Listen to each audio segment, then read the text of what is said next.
हमें वो सिस्टम भी पता है कि अगर आंदोलन को कुचलना है तो कैसे कुचला जाता है। इस सर्दी में जिस प्रकार से लाठी बरसाया जा रहा है, लोगों का कलेजा दहल जाना चाहिए। और जब पिटाई हो रही थी तो कुछ लोग कह रहे थे कि हम सबसे आगे खड़े रहेंगे, सबसे पहले वही भाग खड़े हुए।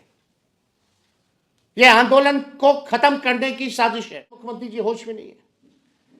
कितने लोग जो है सुसाइड करेंगे, कितने लोगों पे लाठियां डंडे बरसाए जाएंगे, तब जाकर के हमारे मुख्यमंत्री जी जागेंगे। बीपीएससी अभ्यर्थियों पर लाठीचार्ज के बाद नेता प्रतिपक्ष तेजस्वी यादव का बड़ा बयान सामने आता है। वह कहते हुए नजर आते हैं कि हम भी अपने सरकार में थे, सत्ता में थे, तब जाकर के ऐसी स्थिति नहीं आते। मुझे भी पूरे सिस्टम के बारे में पता है कि किस तरीके से छात्रों और सत्याग्रह कर रहे लोगों पर दबाया और कुचलाया जा सकता है। लाइव आकर क्या कुछ कहते हुए नजर आ रहे हैं तेजस्वी यादव, पहले इस पूरी वीडियो को सुन ले। और एक राजनीतिक के हैसियत से नहीं, बल्कि एक युवा होने के नाते हम वहाँ पहुँचे, लोगों की पीड़ा को हमने सुना, उनका हम पूरा समर्थन हम लोगों ने किया। और उसके बाद आप देखिएगा 22 दिसंबर को फिर से 21 की रात में हम मिले अभ्यर्थियों से, और 22 दिसंबर को हमने पुनः मुख्यमंत्री जी को चिट्ठी लिखा कि री एग्जामिनेशन जो है होना चाहिए।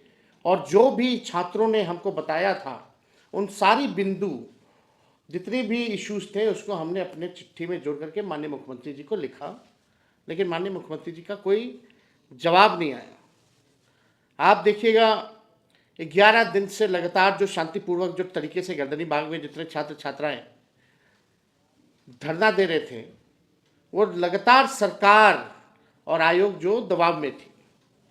लेकिन हम सरकार में भी रह चुके हैं, और सरकार में रहने के अलावा हमें वो सिस्टम भी पता है कि अगर आंदोलन को कुचलना है तो कैसे कुचला जाता है।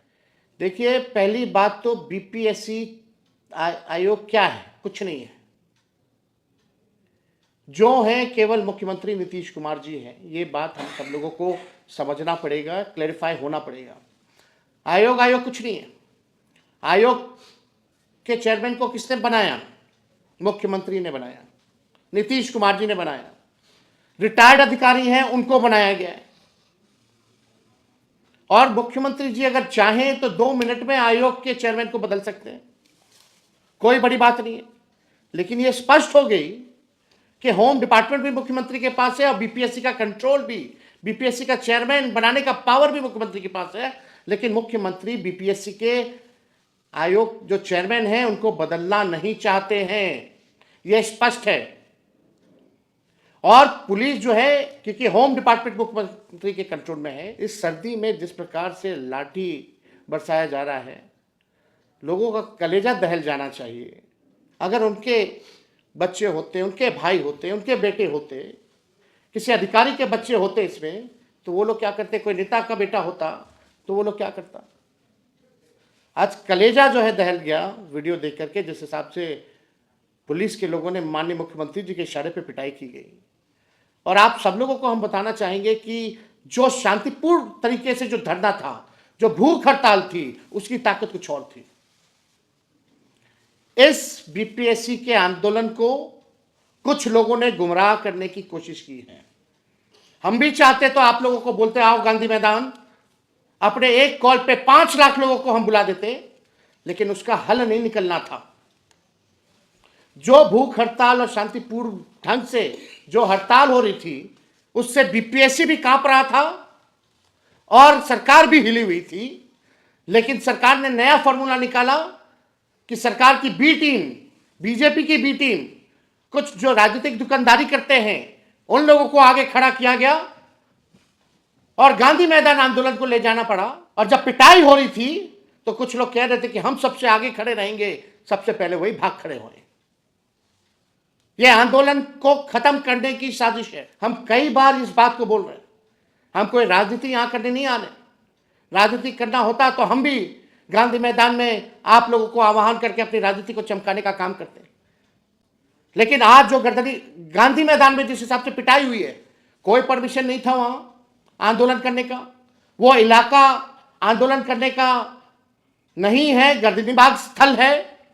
भटकाया गया लोगों को, ताकि एफआईआर हो उन छात्रों पे, और एफआईआर अगर होगी तो आप समझ जाइए कि आपको जेल जाना पड़ेगा, आपको नौकरी नहीं मिलेगी, आप एग्जाम में नहीं बैठ सकते। यह आंदोलन को कमजोर करने का, भटकाने का दूसरा फॉर्मूला बीजेपी के बी टीम वालों ने, सरकार से कुछ लोग मिले हुए हैं, उन लोगों के इशारे पे यह काम जो है हुआ है कमजोर करने का। लेकिन फिर भी हम सब लोगों को हिम्मत और हौसला नहीं खोना है। 6 तारीख को परीक्षा थी, परीक्षा आने वाली है 6 जनवरी को, अभी समय था। अगर भूख हड़ताल और गर्दनी बाग स्थल में 4 तारीख को जो है परीक्षा शायद होना है, लेकिन अभी समय था।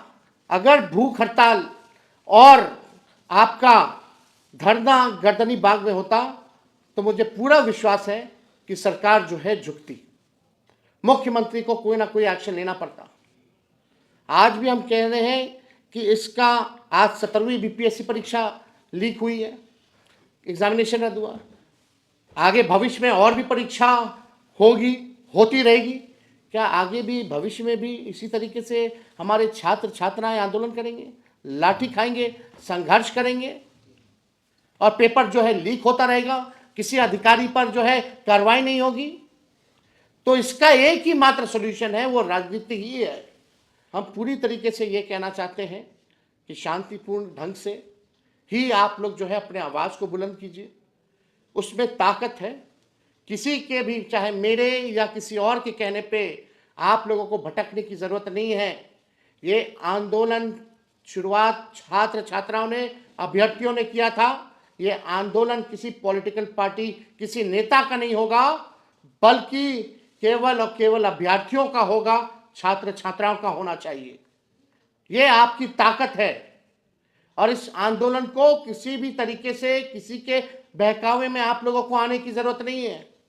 ये लोग अपनी राजनीति को चमकाने के लिए आपके भविष्य के साथ खिलवाड़ करना चाहते हैं। और 4 तारीख को परीक्षा होने वाली है।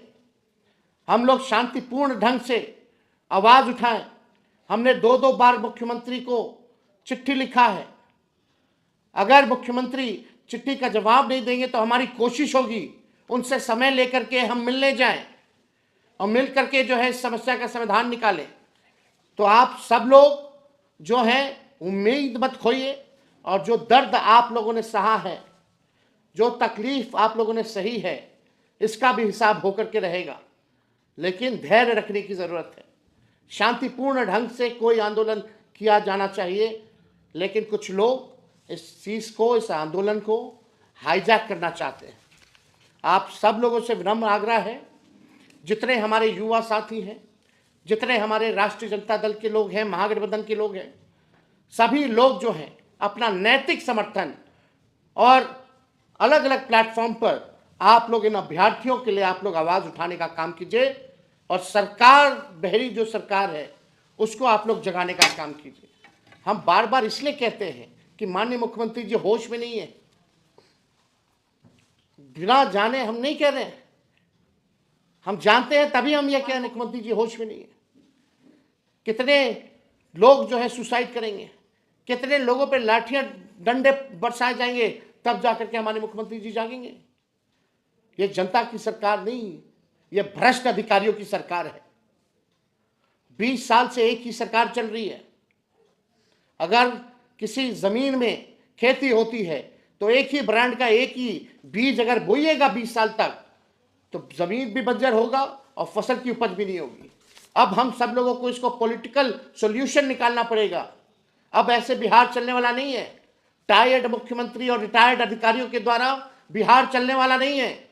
अब नया ब्रांड का नया बीज लगाना पड़ेगा, ताकि आने वाली फसलें भी अच्छी हों और आने वाले नस्लों के भविष्य को भी हम लोग संवारने का काम करें।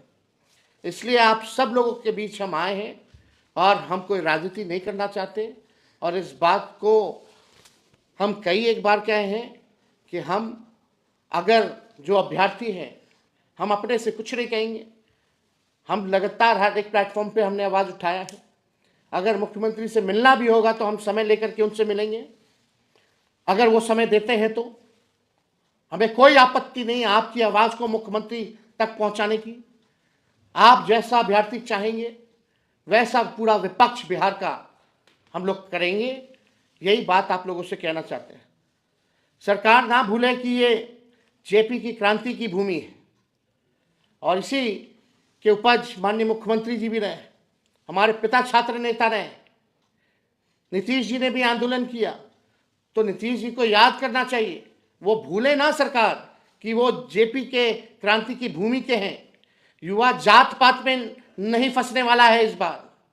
हम ये बात कहना चाहते हैं, हम युवा जात पात में ना फंसे, अपने मुद्दे पर अड़े रहें, तभी हमें सफलता मिल सकती है। और तेजस्वी आपके साथ हमेशा खड़ा है। बहुत बहुत आप सब लोगों का धन्यवाद। तो आप सुन रहे थे तेजस्वी यादव को, वह कहते हुए नजर आ रहे हैं कि किस तरीके से नीतीश कुमार इस वक्त मौन बैठे हैं। मैंने छात्रों से मिलने के बाद नीतीश कुमार को चिट्ठी भी लिखी, लेकिन कुछ भी उनका रिएक्शन सामने नहीं आया। इस रिपोर्ट के माध्यम से आप क्या सोचते हैं, कमेंट में अपनी प्रतिक्रिया जरूर दीजिएगा और ऐसे ही देखते रहे मीडिया वाले नीति सिंह के साथ। बहुत बहुत धन्यवाद।